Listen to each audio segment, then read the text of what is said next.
What is up, guys? J'espère que vous allez bien, que vous êtes en pleine forme. Bienvenue sur le podcast Conversation Awesome avec Karmakin. A place where we speak Franglish, say the word awesome a lot, mais surtout un endroit d'inspiration et d'éducation pour vous aider à optimiser votre santé globale from the inside out. Mon nom est Claudia, fondatrice de Karmakin, et ma mission avec ce podcast est de t'amener dans un monde de développement personnel, d'optimisation d'habitudes de vie et de découverte so you can unleash your potential and live the life you truly want and deserve. Merci d'être à l'écoute. You're awesome.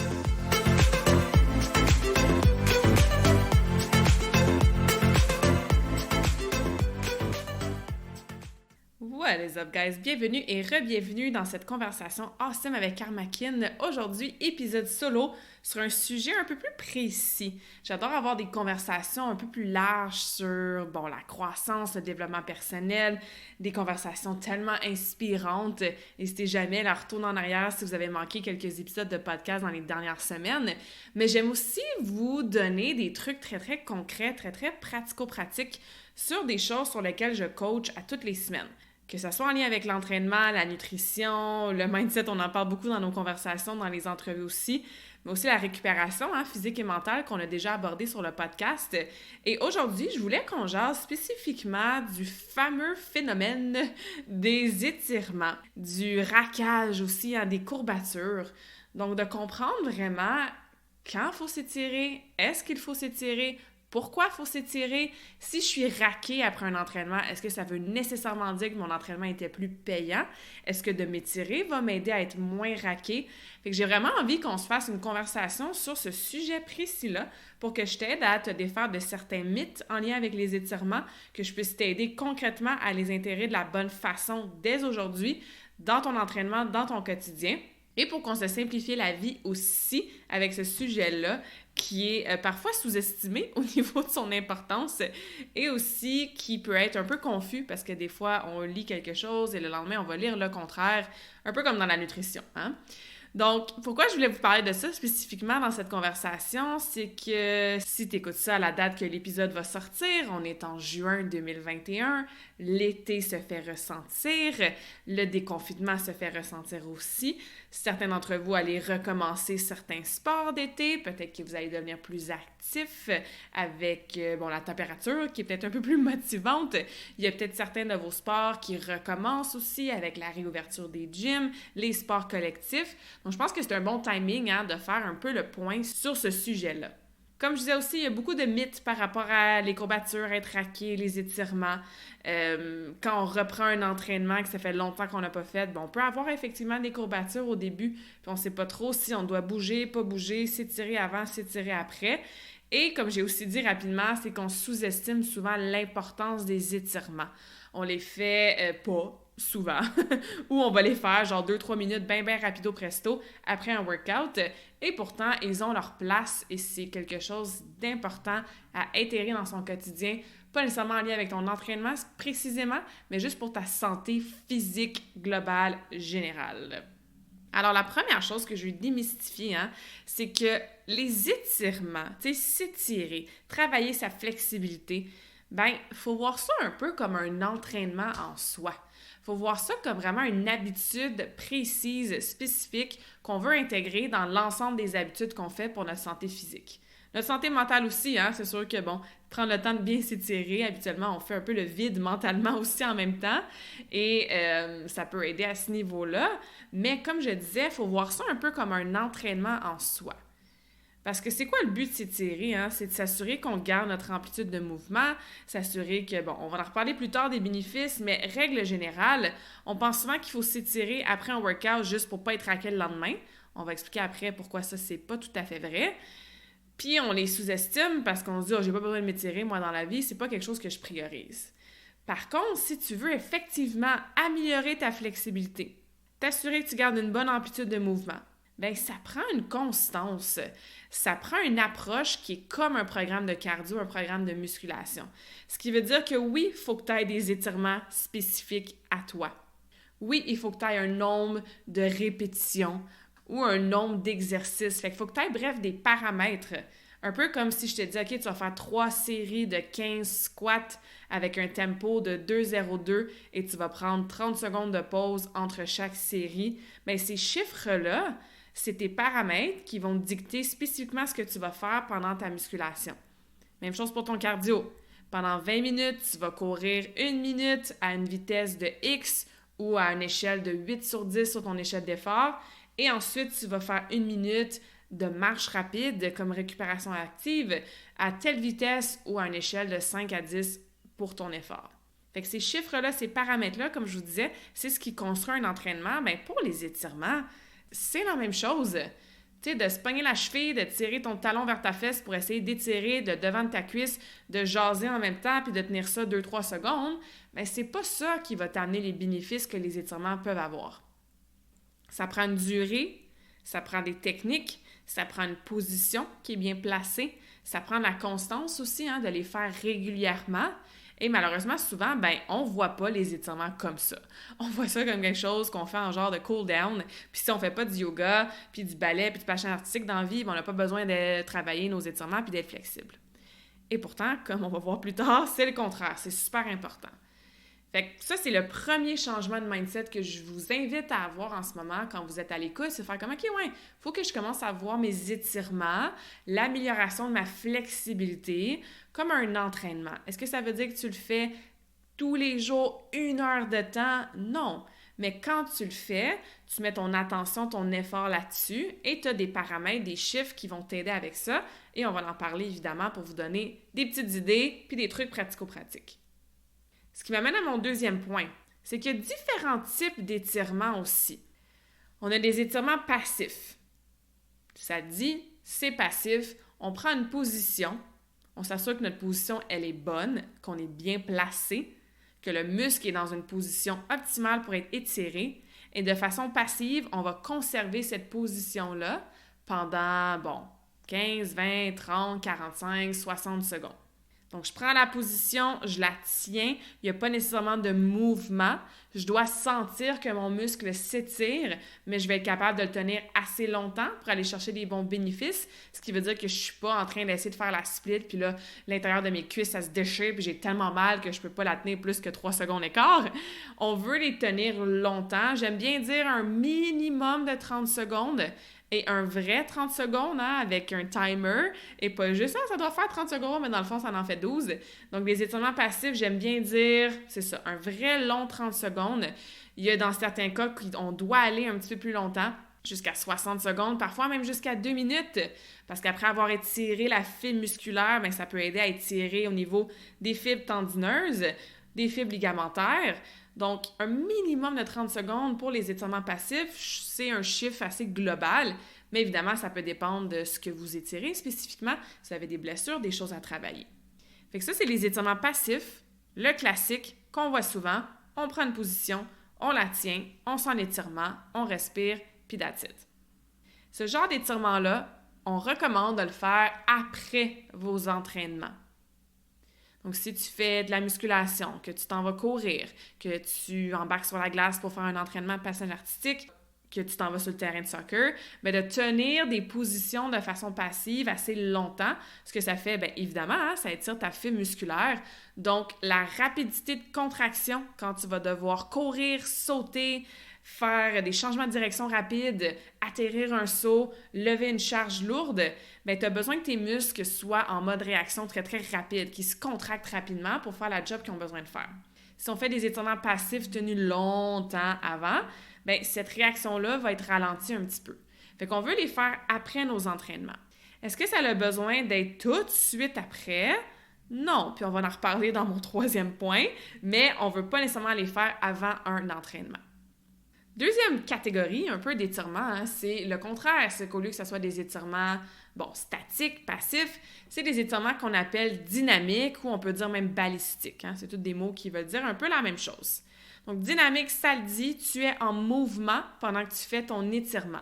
Ce qui veut dire qu'au lieu de mettre ta jambe sur une chaise en avant de toi, sortir tes fesses pour sentir l'étirement tout derrière ton mollet, ton genou, ta cuisse, fait qu'étirer la chaîne postérieure de ta jambe, au lieu de faire un étirement passif puis de tenir cette position-là, ben l'équivalent dynamique serait de te balancer la jambe, faire des kicks devant, des kicks derrière, quelques fois, de façon dynamique, d'essayer d'aller chercher un peu plus d'amplitude à chaque fois que tu kicks vers l'avant. Et là, tu ressens l'étirement aussi dans ta chaîne postérieure, donc le derrière de ta jambe, mais tu ne tiens pas la position. Fait que ça étire, ça relâche, ça étire, ça relâche.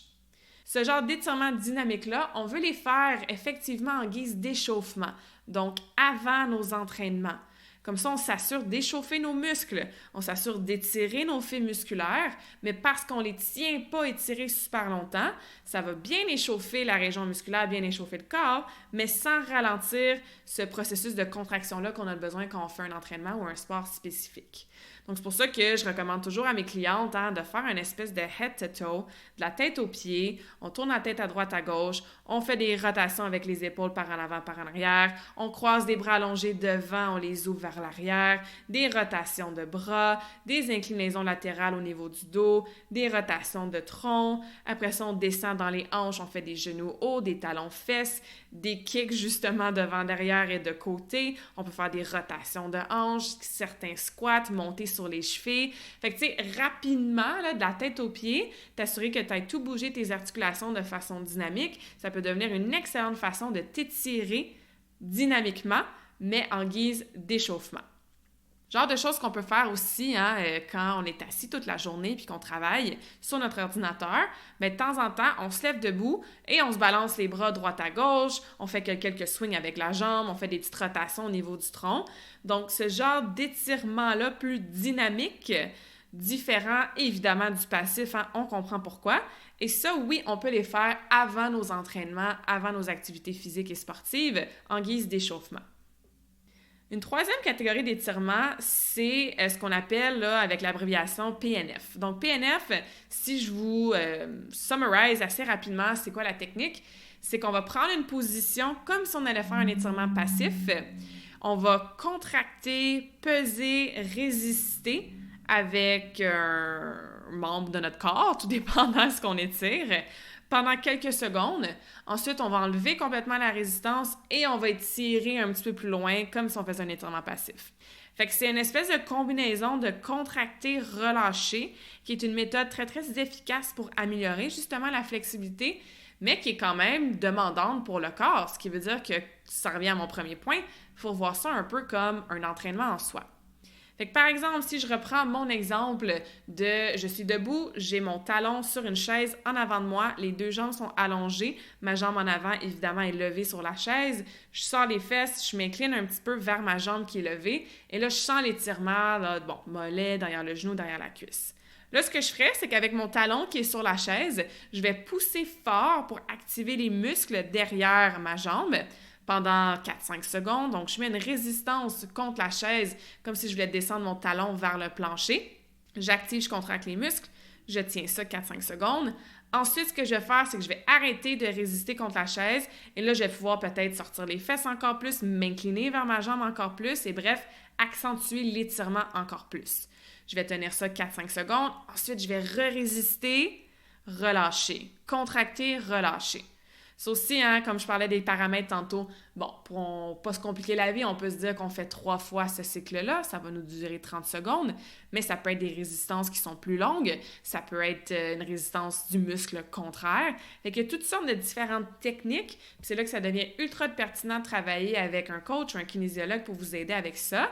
Mais sachez que ça fait partie d'une façon de s'étirer qui est très, très bénéfique pour améliorer sa flexibilité. Fait qu'on comprend que l'entraînement d'étirement, c'est ça, c'est un entraînement en soi. On a besoin d'avoir des paramètres précis. On a besoin de les travailler avec constance. On comprend qu'il y a différents types d'étirements. Il y en a qu'on va faire avant l'entraînement, d'autres qu'on va privilégier après. Dans les 3 catégories, que ce soit passif, dynamique ou la méthode PNF, on n'est pas obligé d'attacher ça à nos entraînements. Évidemment, on veut toujours s'échauffer, mais tu n'as pas besoin nécessairement de faire tes étirements dynamiques en échauffement. Tu pourrais faire un autre type d'échauffement, mais ces étirements-là, on peut les faire n'importe quand durant la journée. Oui, on veut s'échauffer un peu avant, on n'irait pas faire une split directement quand ça fait 4 heures qu'on est assis à notre chaise. On veut s'activer, on veut bouger un petit peu avant d'aller dans les étirements passifs. Et on peut faire une combinaison. Par exemple, je pourrais faire des étirements dynamiques pour m'échauffer, pour me préparer à ma séance d'étirement PNF. Ou je pourrais m'activer justement, me lever de ma chaise, faire des étirements dynamiques encore une fois, pour me préparer à faire mon 5-10 minutes d'étirement passif. Donc, on n'est pas obligé, ce qui m'amène à mon point numéro 3, de faire nos entraînements d'étirement, ou bref, juste nos étirements si on ne veut pas se mêler avec tous les termes, tout de suite après nos workouts ou tout de suite après la course. C'est faux de penser que ça va nous aider à être moins raqués. Et ça, je vais en parler dans mon point numéro 4. Mais pour revenir à mon 3e point, pourquoi on a tendance à les faire tout de suite après nos entraînements ou après notre pratique de sport ou quoi que ce soit? C'est que, sinon, on les fait pas. Je parle souvent des habitudes de vie, puis une de mes stratégies préférées pour intégrer des bonnes habitudes, c'est d'associer une habitude que tu veux intégrer à une attitude que tu fais déjà. Fait comme on prend déjà du temps dans le gym, comme on prend déjà du temps pour s'entraîner, pour aller courir, pour faire notre pratique de basketball ou de baseball, on a déjà cette habitude-là, alors pourquoi ne pas rajouter l'habitude de s'étirer et de le faire tout de suite après? Parce que let's be honest, guys, hein? Qu'est-ce qui arrive quand on se dit « Ah, je vais m'étirer plus tard » ? Souvent, c'est ça. On priorise pas les étirements et on le fait juste pas. Donc, c'est sûr qu'on a tendance, et même moi, quand je fais des programmes individualisés à mes clientes, je vais leur mettre quelques étirements à la fin de leur workout. Tant mieux s'ils en font plus, tant mieux s'ils prennent un autre 10-15 minutes plus tard dans la journée, tant mieux s'ils font en plus de ça du yoga ou quoi que ce soit durant leur semaine. Mais je sais qu'au minimum, parce qu'ils sont déjà en mode « je fais mon workout », de rajouter 2-3 étirements à la fin de ce workout-là, au moins ils vont faire ça. Vous comprenez? C'est de là que ça vient, l'espèce d'habitude et le réflexe de faire nos étirements à la fin de nos workouts. Mais ça ne veut pas nécessairement dire qu'on est obligé et que si on ne les fait pas après nos workouts, on va être plus raqué ou ça va négliger les effets bénéfiques de notre entraînement ou que ça serait dangereux de les faire dans une autre partie random de la journée et pas nécessairement en lien avec nos entraînements. Moi, c'est très, très, très, très rare, pour ne pas dire jamais, que je vais m'étirer tout de suite après mes workouts. Après mes workouts, je suis crevée, je veux aller manger, je veux aller prendre ma douche, je suis fatiguée. Donc, je prends le temps plus tard dans ma journée de m'étirer, mais je le fais plus tard dans ma journée. Fait que si tu te connais, puis tu le sais que toi, si tu fais pas des étirements tout de suite après ton entraînement ou ta course, continue à les faire après. Mais si tu le sais que tu veux et tu vas prioriser un 10-15 minutes d'étirement plus tard dans ta journée, il n'y a pas de problème, tu peux les faire plus tard. Ça devient une autre habitude que tu dois prioriser. Parce que comme je disais au début du podcast, des fois on sous-estime l'effet des étirements et c'est la chose rapidement qui prend le bord quand on pense à ce qu'on fait physiquement en termes d'activité. Comme je disais, mon numéro 4, j'en ai déjà parlé un petit peu, c'est faux de penser que de t'étirer va t'aider à diminuer tes courbatures et surtout pas t'étirer tout de suite après. Puis là, this might sound like, oh my God, c'est un choc, je pensais le contraire. Oui, on se fait souvent dire ça. Étire-toi après, là. T'as fait un gros workout de squat, là. Étire tes cuisses, là, ça va te faire du bien. C'est sûr que ça va te faire du bien, mais je veux dire, ça va t'aider à être moins courbaturé. Oui, les étirements peuvent aider à réduire le raquage ou les courbatures musculaires. Par contre, ça peut aussi les empirer et je m'explique. Exemple, tu as fait un gros workout de push-up ou de bench. Si tu es au gym, tu as travaillé tes pectoraux. Puis après ton entraînement, tu le sens, là, ça a travaillé dans tes pectoraux, puis tu es comme « Oh mon Dieu, je vais être raqué demain, je suis mieux de m'étirer. » Et là, tu t'en vas au mur et tu fais l'étirement classique des pectoraux, tu viens ouvrir cette région-là, tu tiens ça longtemps parce que tu as écouté mon podcast, puis tu le sais que les étirements passifs, il faut les tenir minimum 30 secondes. Ce qu'il faut comprendre, en fait, c'est que être raqué signifie qu'on a créé des déchirures musculaires. Et là, il ne faut pas avoir peur, là. C'est pas des déchirures graves, c'est des micro-déchirures. Fait que par le poids qu'on a utilisé, par le nombre de répétitions qu'on a faites, par le mouvement en soi, quand on est raqué, c'est parce qu'il y a eu des petites déchirures musculaires qui se sont faites pendant notre entraînement.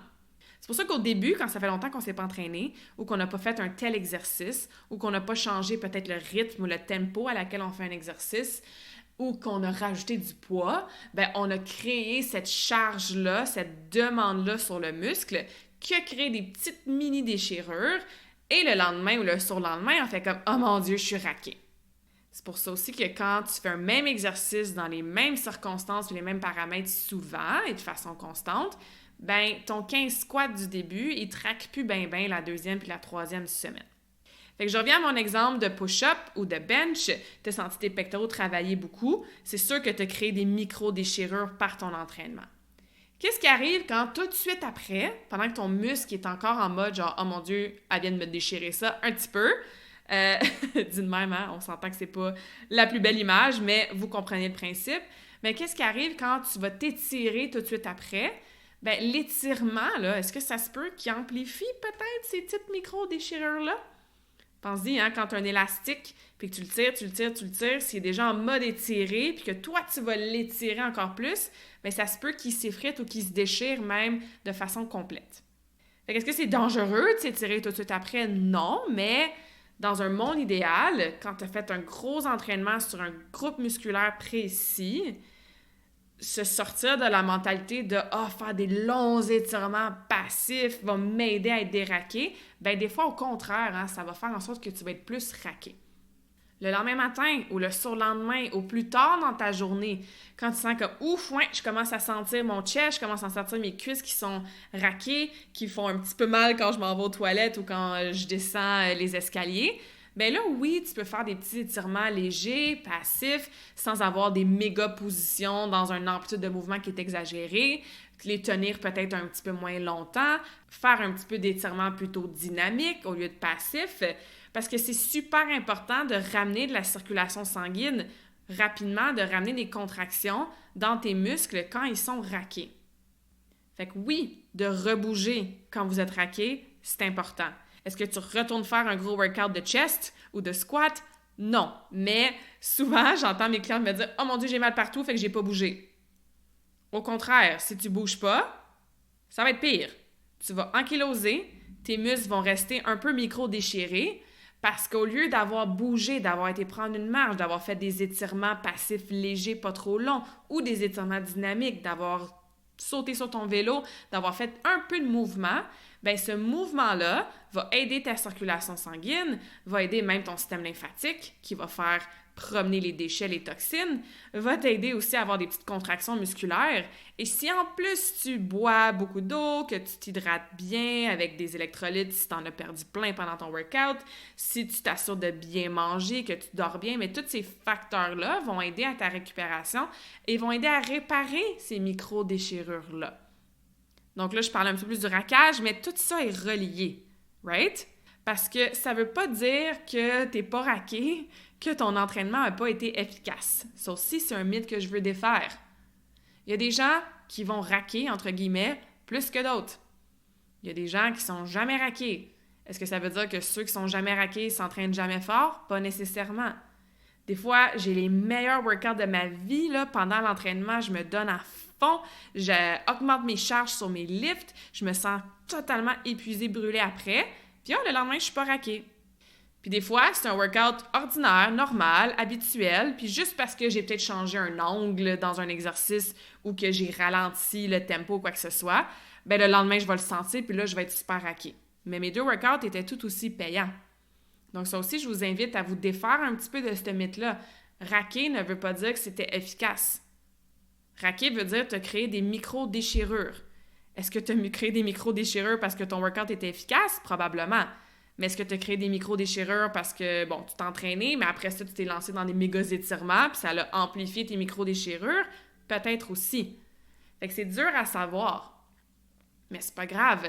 L'important, c'est d'intégrer, oui, tes entraînements, obviously, mais d'intégrer tes sessions d'étirement de la bonne façon, quand ça te convient à toi, tes objectifs, ton entraînement, et de se sortir de ces petits mythes-là que m'étirer va m'aider à déraquer. Ça peut aider, mais souvent, je trouve que ça l'aide le lendemain. Tu sais, le lendemain, quand tu te réveilles et t'es stiff, t'es un peu raqué, bien, pour les raisons que je t'expliquais quand je te parlais de, les contractions de la circulation sanguine, ouais, ça peut t'aider à t'étirer, mais des fois, le lendemain.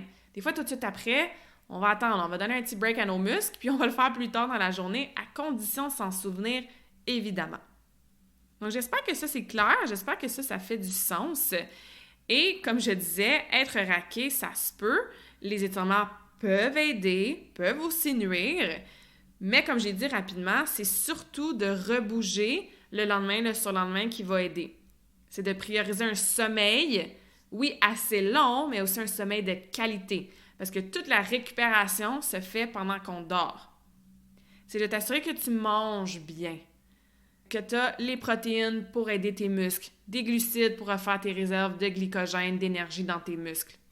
Les lipides en général dans ton alimentation, parce que les lipides aident beaucoup à la récupération de façon générale.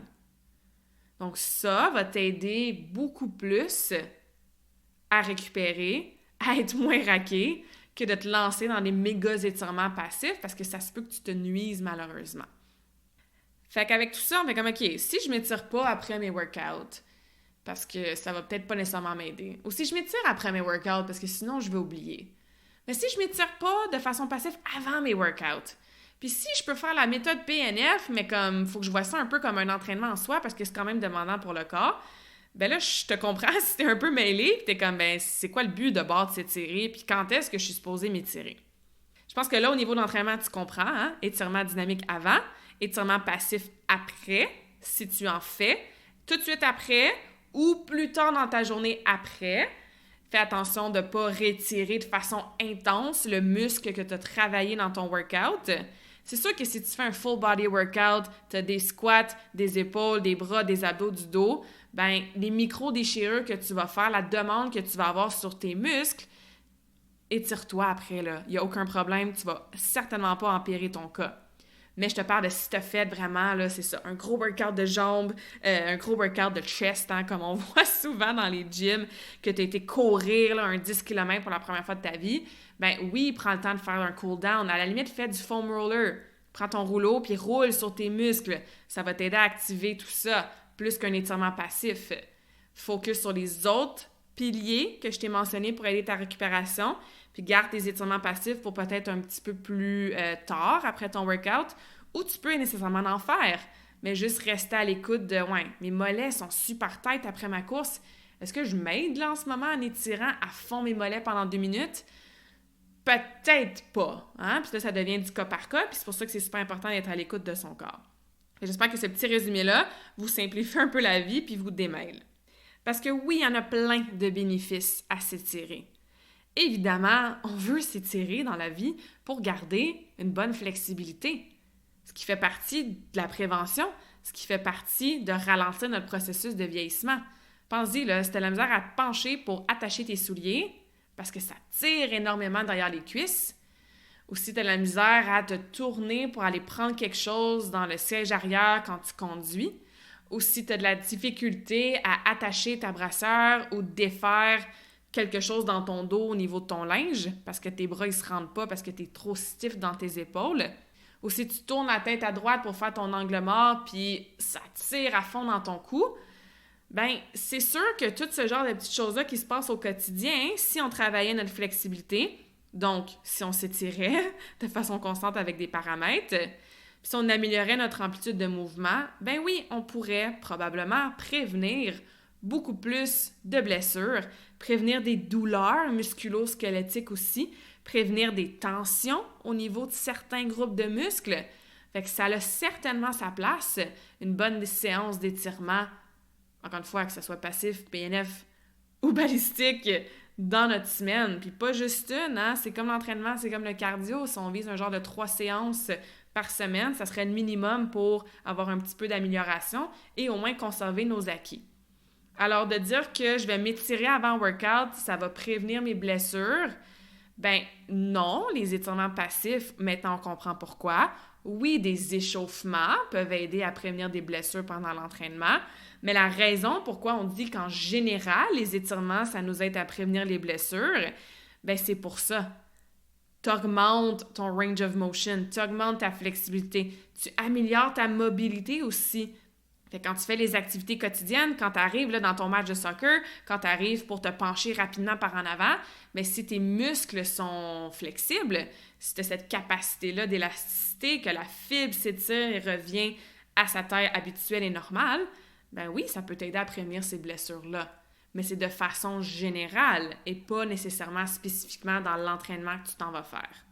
L'échauffement, plus que l'étirement, va t'aider à prévenir les blessures pendant ton entraînement ou ton sport spécifique. Les autres bénéfices au niveau des étirements, j'en ai déjà un petit peu parlé, hein. Plus tu as une bonne amplitude de mouvement. Et qu'est-ce que je veux dire par amplitude de mouvement? Par exemple, tu veux faire un squat, mais rendu à la moitié de ton squat, fait que tes fesses sont presque rendues à la hauteur de tes genoux, mais tu n'es pas capable de descendre plus bas parce que ton dos est arrondi, peut-être que tes talons lèvent du sol, peut-être que justement, tu n'as pas une bonne mobilité au niveau de tes hanches, fait que ça t'empêche d'y aller. Le fait d'avoir une bonne flexibilité, de s'étirer pour garder, encore une fois, notre amplitude de mouvement, notre mobilité, ça nous aide à améliorer notre force, notre hypertrophie dans nos entraînements. Parce que plus tu vas étirer un muscle avant de le contracter, plus tu as de fibres musculaires qui vont être sollicitées, donc plus tes gains, les gains que tu vas faire dans ce groupe de muscles-là, vont être optimales. Par exemple, on reprend mon exemple du bench, tu es couché sur le dos sur un banc, tu prends la barre, tu descends la barre pour que ça touche à ta poitrine ou juste en dessous avant de remonter en extension vers le plafond. Si tu manques de flexibilité, tu manques d'amplitude de mouvement au niveau de tes pectoraux, du devant de tes épaules, parce que c'est ça, tu t'étires pas, puis tu es tout pogné, puis tu travailles à l'ordi toute la journée, puis tu es arrondi au niveau de ta posture du haut du corps, quand tu vas descendre ta barre, peut-être que tes coudes ne pourront pas descendre assez bas pour que ta barre descende jusqu'à ta poitrine ou ton ventre. Ce qui veut dire qu'au lieu de faire un mouvement complet sur ton bench qui t'aiderait à recruter plus de fibres musculaires parce que tu étires ton muscle au complet avant de le contracter, tu fais un genre de 3/4 ou demi-mouvement. Puis ça, on voit ça tellement souvent dans les gyms. Des gens qui vont faire des chin-ups, mais au lieu de descendre au complet, allonger les bras, ils vont faire des demi-chin-ups parce que c'est plus facile. Des gens qui vont faire des squats ou des leg press, ils vont mettre tellement de poids, mais ils sont pas capables de descendre.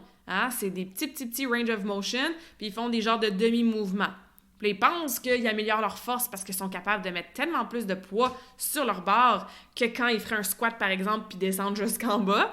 Mais c'est faux parce que plus tu étires tes muscles, donc plus tu as une amplitude complète, plus tu les recrutes, ces muscles-là, ça t'aide à améliorer ta force, à faire grossir tes muscles si tu veux gagner de la masse musculaire ou être en hypertrophie.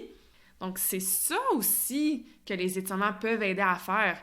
Tu peux avoir des meilleurs gains dans tes entraînements en termes de force, en termes de range of motion, en termes d'hypertrophie, si tu as une bonne flexibilité. À ne pas négliger. All right?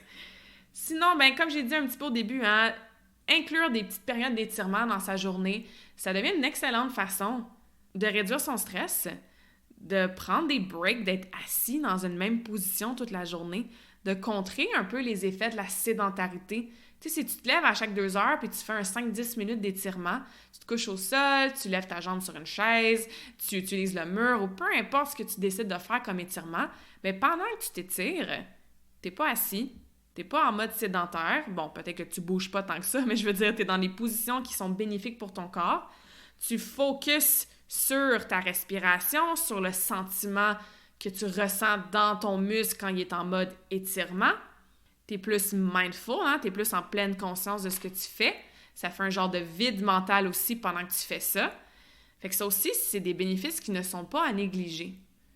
Fait que pour toutes ces raisons-là, que ça soit des bénéfices psychologiques, faire le vide, sortir de sa chaise, changer de position, utiliser les étirements pour aider son entraînement, utiliser les étirements pour aider sa récupération. Maintenant, on sait comment, quoi faire, quoi ne pas faire. Utiliser des étirements dynamiques pour intégrer dans son échauffement. Utiliser certaines méthodes plus précises, comme par exemple la PNF, pour améliorer vraiment sa flexibilité. Mais pour toutes ces raisons-là, et pour comprendre aussi le rapport, en fait, entre les étirements et le fameux phénomène d'être raqué et courbaturé, j'espère que ça vous convainc un petit peu de commencer à les prioriser. Puis, as always, ce que je dis toujours pour n'importe quelle habitude, start small. Commencez petit. Fait que si toi, tu le sais, là, que si tu fais pas tes étirements après ton entraînement, tu les feras pas. No worries. Fais-les après ton entraînement. Puis, ce que j'aime conseiller des fois, c'est si tu entraînes, par exemple, tes jambes ou que tu fais ton cardio qui demande plus ton bas du corps, peut-être que les étirements que tu fais Oui, ça peut peut-être avoir rapport à ton bas du corps parce que ça te fait du bien, ça te fait relâcher tes muscles que tu as sollicités. Évidemment, maintenant, on comprend de ne pas aller too much all-in pour pas rempirer la chose. Mais peut-être qu'à la place, tu décides d'étirer ton haut du corps. Ton cou, tes épaules, tes pectoraux, justement, ton dos. Et le lendemain, quand tu fais un entraînement plus musculaire du haut du corps, que tu travailles tes bras, ton dos, tes épaules, bien, à la fin de cet entraînement-là, là, tu fais tes étirements de cuisses, de mollets, de fessiers. Fait que tu peux jouer de cette façon-là aussi.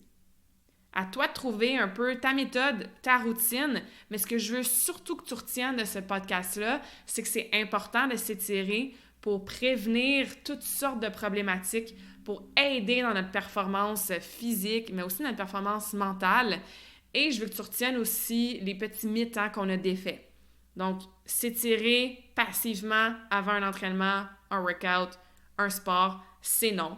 On veut garder les étirements plus longs après ou plus tard dans la journée. S'étirer de façon dynamique, ça peut clairement se faire avant un entraînement. Et il y a aussi d'autres méthodes plus spécifiques qui doivent être vues comme un genre d'entraînement. Donc, c'est important de savoir, OK, je vais faire 2 séries de tel étirement placé dans telle position pendant 35 secondes. Ou je vais faire des intervalles de résister 5 secondes, relâcher 5 secondes. Vous voyez que c'est une science en soi. C'est plus que j'ai un peu mal au dos, je vais m'arrondir, je vais faire le cat and cow 2-3 secondes, and I should be fine. Je viens d'aller courir mon premier 5 km de l'été, je pense que j'ai un peu mal aux cuisses, fait que je vais prendre ma cheville, je vais amener mon talon à ma fesse parce que je vois tous les coureurs faire ça, puis je vais m'étirer 10 secondes en regardant Facebook ou en jasant avec mon partenaire de course. Ça demande un petit peu plus d'intention, d'effort, de structure que ça, surtout si tu veux en ressentir les bénéfices. Donc bref, je reviens à ce que je disais, start small. Fais-les après si tu le sais que ça va être ta façon de t'en souvenir puis de le prioriser. Sinon, comme un entraînement, comme n'importe quelle autre habitude, planifie-le dans ta semaine. Peut-être que tu commences avec 3 blocs de 10 minutes d'étirement dans ta semaine puis that's it. Peut-être qu'éventuellement, tu vas tellement aimer ça que tu vas en faire dans ta routine matinale. Moi, j'aime bien les faire en fin d'après-midi. Quand je finis de travailler ou quand j'ai ce que j'appelle un recess break, un genre de récréation entre 2 tâches dans ma business, je vais prendre le temps de m'étirer. J'aime le faire le soir aussi en fin de journée. Donc, c'est facile pour moi de l'intégrer. J'ai beaucoup de flexibilité dans mon horaire. Mais peut-être que toi, tu le mets à l'heure du lunch ou justement quand tu finis de travailler. Fait que trouve le moment que tu vas le faire dans ta semaine. Assure-toi que ce que tu fais comme étirement, c'est comme n'importe quel autre exercice. Tu le fais d'une bonne façon, avec une bonne qualité d'exécution ou une belle position. Si tu le sais pas, si tu le fais comme il faut, c'est là que je peux t'aider. Donc, n'hésite pas à m'écrire. On peut se faire une petite consultation. Je peux te faire un programme d'étirement spécifique pour toi. C'est ce que je fais souvent avec mes clientes. Par exemple, je vais leur faire des étirements qu'ils peuvent faire assises à leur chaise au bureau. Les étirements qu'ils peuvent faire le matin. S'il y en a qui ont certaines problématiques au niveau d'un genou ou d'une épaule, on va intégrer des étirements qui vont les aider avec ça. Donc ça, c'est le genre de choses que des coachs kinésiologues peuvent vous aider. Parce que comme je disais, faut prendre ça de façon un peu plus sérieuse et structurée souvent que ce qu'on fait en ce moment. Et si vous voulez juste un petit peu d'inspiration, sur ma page Facebook Karmakin, si tu vas dans les vidéos puis tu scroll down, il y a beaucoup de Facebook Live, là, mais si tu vas un petit peu plus bas puis tu scrolls, j'ai parfois publié des vidéos d'étirements pour vous aider. Fait que ça soit, spécifique sur le bas du dos, spécifique pour aider justement les douleurs de genoux. Fait que la page Facebook Karmakin, c'est là que je mets le plus de mon contenu, qui est très, très, des conversations, des vidéos, tout ça. Fait que n'hésitez pas à aller voir ça, à me laisser un petit commentaire si vous avez des questions sur les vidéos. Fait que vraiment, allez sous l'onglet vidéo, vous allez voir une panoplie de choses et je suis sûre que vous allez pouvoir trouver un étirement ou 2 qui va pouvoir vous aider. Si vous avez des questions sur quoi que ce soit, please reach out. Je sais que c'est beaucoup d'informations, peut-être des nouvelles informations. Je sais que c'est un sujet très, très précis aujourd'hui. Peut-être que tu penses que ça ne te concerne pas parce que toi, les étirements, tu n'en as pas besoin. Newsflash, tout le monde devrait s'étirer dans la vie. Il y a différentes façons de le faire, il y a différentes approches, il y a différents moments de le faire, il y a différentes raisons pourquoi on veut les faire, mais ne serait-ce que juste pour se sentir mieux, puis s'assurer que quand on a 80-90 ans, on est encore capable d'attacher nos souliers soi-même. But I think that's a pretty good enough reason. Et tant mieux si vous en avez d'autres. Fait que comme je disais, n'hésitez pas si vous avez des questions sur le sujet ou sur n'importe quoi d'autre. Reach out, Karmakin sur Facebook ou karmakin.ca. N'hésitez pas à me partager les étirements que vous faites en ce moment. Et évidemment, si vous avez des questions et besoin d'aide, mais comme je disais, ça va me faire vraiment plaisir. Mais je voulais prendre le temps de vous jaser de ça parce que comme je disais au début du podcast, avec, réouverture des gyms, des confinements, l'été qui s'en vient, on se relance peut-être dans certaines activités sportives. On va peut-être être raqué au début, puis là, on se questionne sur qu'est-ce qu'on devrait faire, pas faire. Fait que je voulais prendre le temps de vous jaser de ça cette semaine pour vous aider. Et je vous laisse avec un quote, as always. Donc, on va faire un petit jeu de mots pour le quote de cette semaine. Flexibility is the key to stability. La flexibilité, c'est la clé de la stabilité. Et là, vous comprenez qu'on parle de flexibilité, pas nécessairement en lien avec les étirements. Fait que je vous laisse mijoter là-dessus et je vous laisse vous questionner sur avoir la flexibilité dans ma vie, là, comment ça représente aussi la stabilité. Fait que voilà, un petit quote philosophique pour vous faire prendre des petites prises de conscience et vous questionner là-dessus. So, flexibility is the key to stability. Au sens littéral et au sens figuré. J'espère que cette conversation awesome t'a inspiré. Et d'ailleurs, I would love to hear back from you. Rejoins Karmakin sur les réseaux sociaux and tag me in a post pour partager ce que tu retiens de cet épisode. Je serais vraiment grateful aussi si tu pouvais me laisser un rating and review pour le podcast. Ça me permet d'avoir un impact positif sur plus de gens comme toi. Merci beaucoup d'avoir été à l'écoute and until next time, je te souhaite une journée awesome.